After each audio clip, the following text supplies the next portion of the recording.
Hello guys, welcome to my new blog. यहाँ पे start करते हैं अपने आज के ब्लॉग की। और यहाँ पे हमने स्टार्ट कर दिया अपना रीजनिंग में मैंने यहाँ पे जो फर्स्ट क्वेश्चन है वो बिल्कुल अल्फ़ाबेटिकल थोड़ा सा था, उसको कर लिया।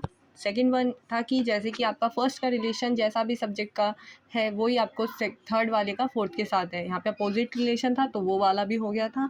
फिर हमारा थर्ड क्वेश्चन जो था ये था कि यहाँ पे कॉन्सोनेंट्स में 1 1 माइनस हो रहा था और वोवल्स में 2 2 माइनस हो रहा था। फर्स्ट ही मेरा थोड़ा सा नहीं हो पाया, फिर मैंने उसको देखा, फिर हो गया सॉल्व कि ठीक है ऐसा भी हो रहा है। फिर हमने यहाँ पे स्टार्ट कर दी थी अपना क्वेश्चन नंबर 4, वो भी हमारा हो गया। फिर उसके बाद आ गया था एक कैलेंडर से रिलेटेड क्वेश्चन। फिर ये हम लोगों ने अपना सॉल्व किया क्योंकि थोड़ा सा बड़ा क्वेश्चन था तो टाइम टेकिंग था। जो बड़े क्वेश्चंस होते हैं वो रीजनिंग में ज़्यादा टाइम ले जाते हैं। और वैसे तो रीजनिंग इजी है बाकी सब्जेक्ट के मुकाबले, लेकिन टाइम थोड़ी सी टेकिंग हो जाती है बिकॉज क्वेश्चंस बड़े बड़े दे देते हैं। यहाँ पे हो गया था हमारा ट्यूसडे आंसर आए और वो मेरा आंसर ठीक गया। फिर हमने यहाँ पे अपना लास्ट में एक क्वेश्चन था सिंप्लीफिकेशन का, वो यहाँ पे सॉल्व किया। फिर एक स्टेटमेंट का क्वेश्चन था, ये मैंने सिर्फ सुना, जैसे सर समझा रहे हैं कि स्टेटमेंट से रिलेटेड आए तो आप कैसे कर सकते हैं, तो वो करा। और स्टेटमेंट के क्वेश्चन वैसे सीजीएल में आते नहीं हैं, बट फिर भी आप तैयार कर सकते हैं उनको भी अगर आप चाहें तो। फिर यहाँ पे हम लोगों ने स्टार्ट करा था, एक ये क्वेश्चन था सीरीज़ से रिलेटेड और सीरीज़ वाला क्वेश्चन भी हमने यहाँ पे कर दिया।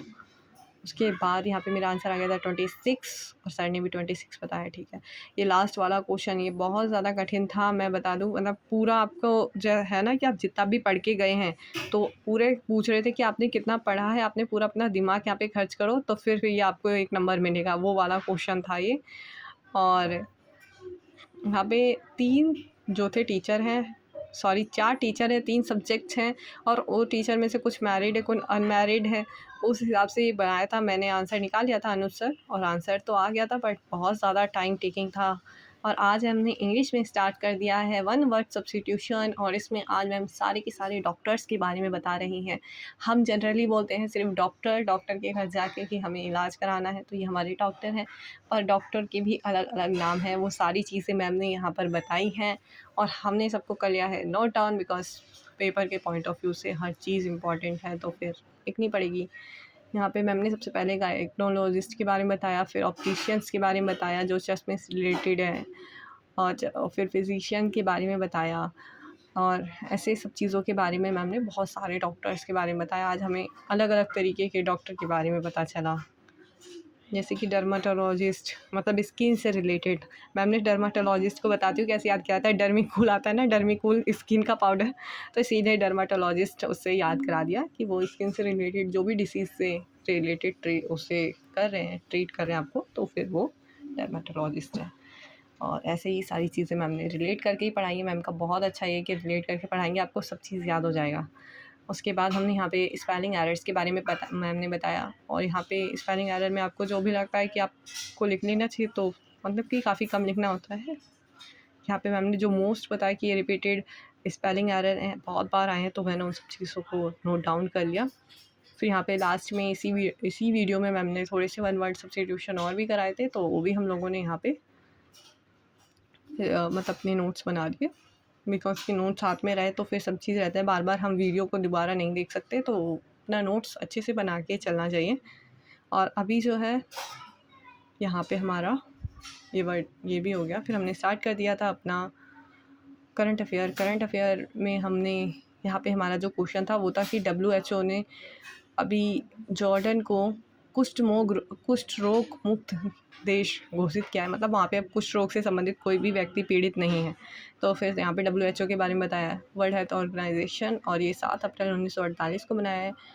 और स्विट्ज़रलैंड में इसका हेडक्वार्टर है, स्विट्ज़रलैंड के जेनेवा में। और बाकी सब चीज़ें बताया।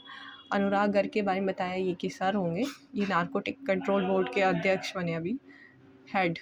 उसके बाद हमने अपनी जीएस स्टार्ट कर दी थी। जीएस में हमारे जो भी क्वेश्चंस हैं सर ने वो कराए सबसे पहले, जो अभी पेपर्स में आ रहे हैं, अभी जो पेपर चल रहे हैं उनमें आ रहे हैं। उसके बाद में यहाँ पे सर ने पहले बताया जैसे कि इंडियन ओलंपिक एसोसिएशन 1927 में बनाया। उसके बाद ये हिस्ट्री से रिलेटेड 2 क्वेश्चन थे कि पहला मैप किसने बनाया और एक राजा का शासनकाल पूछा गया था। तो ये सारी चीज़ें थोड़ी सी मेरे लिए तो हार्ड हो जाती है, बिकॉज हिस्ट्री थोड़ी सी अभी कमज़ोर है, उसको अच्छा करना है मुझे। फिर जो था क्वेश्चन पॉलिटी से था, मेरे लिए ईज़ी था बिकॉज़ राज्यसभा कौन से आर्टिकल में है, तो ये 80 में है, राज्यसभा 80 में है, लोकसभा 81 में है और संसद 79 में है। तो ये तीनों रिलेटेड आर्टिकल हैं, तो इसलिए याद है। हड़प की नीति डलहौजी ने लागू करी थी, तो डलहौजी से संबंधित ज़्यादातर फैक्ट सबको याद होंगे कि उन्होंने ट्रेन लेके आई थी, हड़प की नीति यहाँ पे लागू कर दी थी। तो ऐसे हैं उनके कारनामे जो सबको याद रह जाते हैं दूर दूर तक। फिर उसके बाद यहाँ पे भारत का सबसे बड़ा न्यूज़पेपर का जो कारखाना है वो एमपी के नेपानगर में, वो चीज़ें याद करी। फिर सबने बताया यहाँ पे कि वोट जो है अपने घर से भी आप दे सकते हैं। कर्नाटक के विधानसभा चुनाव से स्टार्ट हुआ था, तो ये इंपॉर्टेंट हो जाता है। और ये सब नहीं दे सकते, बस जो बुज़ुर्ग लोग हैं और या फिर जो दिव्यांगजन हैं भारत में, वो दे सकते हैं अपने घर से वोट। उसके बाद यहाँ पे सर ने जो है बताया एक फ़ोक डांस के बारे में, और मीनाक्षी श्रीनिवासन जो है इनका संबंध भरतनाट्यम से, उनके बारे में बताया। फिर मेवाड़ जो पुरस्कार है वो राजस्थान सरकार देती है, उसके बारे में बताया। और फिर रेहला एक बुक है, तो इब्न बतूता ने लिखी थी, जो कि मोहम्मद बिन तुगलक के कालखंड में आए थे भारत में। Thank you for watching. यहाँ तक देखने के लिए शुक्रिया। आज का ये काम और अच्छा लगे तो लाइक शेयर सब्सक्राइब ज़रूर करें। Thank you for watching.